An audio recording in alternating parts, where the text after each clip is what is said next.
What's up guys? Nainangutan na sa ato ano kung pila daw less sa ato ang top and bottom sa ato ang kining 130 series nga sliding window. So ato siyang tubagon karon sa ato ang video. Actually wala siya kumbaga dili ta mag-less.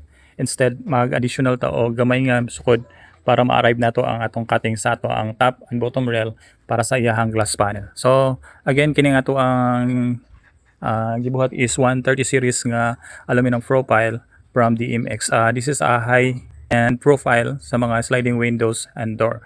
So naka matte black finish ang ato ang aluminum no from DMX like I said. So fix na ko sa inyo ha guys, or i-discuss na ko sa inyo ang details kung yun sa nato pag arrive sa iyahang cutting sa iyahang bottom o top rail. So like I said, wala siya i-less para atong ma-arrive or makuha nato ang cutting sa kining bottom and top rail. So ang atong gibuhat is ang measurement ani gi-divide nato into 2, and then ang result niya is nagdugang ta og 1/8 para makuha nato nga align gyud siya no. Inana, align gyud siya diya straight. So you might wonder nganong ato siyang kumbaga na gisibog nato gamay tungod kay magbutang pa ta diri og rubber sa kilid or diri sa iyahang edge sa iyahang glass panel. So naa siya rubber diha para pag lamba or pag close na to is ma-avoid na to ang kining kumbaga na nga tingog. So once na siya rubber, smooth na kayo ang iyahang pag-approach sa iyahang jump. So as well as diri sa pikas na siya rubber. So bali ang madugang sa iyahang width measurement magud is kining single nga crisper ding both panel na ay tag-isa ka kining crisper ding. So mo ni nag-serve as interlocker kumbaga sa mga traditional or sa 900 series nga mga sliding window. So kana lang guys no, hinaut nakahatag ni gamay kahibalo sa mga na-desire nga makakat-on sa pag-assemble sa 130 series nga sliding door and window nga profile. So salamat guys pagtanaw. Ayaw kalimot sa pag-follow ani mo ang ni akong Facebook account.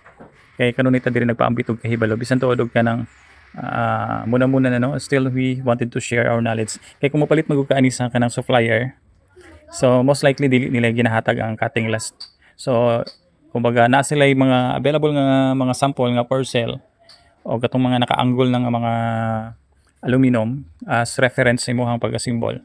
Pero still mas maayo nga imong i-actual ang mga materials para makuha nimo ang imong kining kumbaga ang accurate nga pagkaltas or accurate nga pagcutting sa imong mga kining glass panel. Actually dali lang kay ni siya no, kay given naman good kumbaga ang iyahang perimeter frame ani ang iyahang kining 2 cell nga waterproof is kung sa imong measurement nga sa imong paminaw masulod na ang imong window is moro imong katingon kay mao man na siya ang palibot or perimeter frame.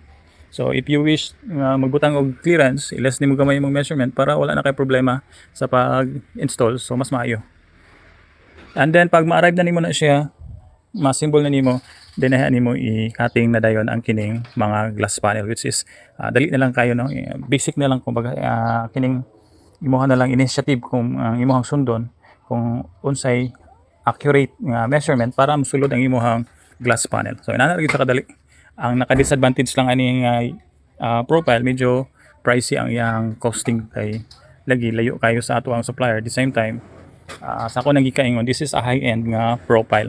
Kay once maka-install mo guni siya, ma-satisfy gud ka no, kay naani siya fittings or na siya accessories dito sa kilid sa ibabaw rather sa bottom part nga ma-reducean ang iyang kanang kasaba.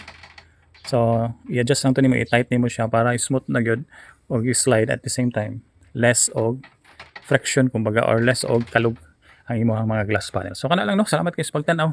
Hinaot nga naamoy nakatunang gamay kahibalo. Bye bye.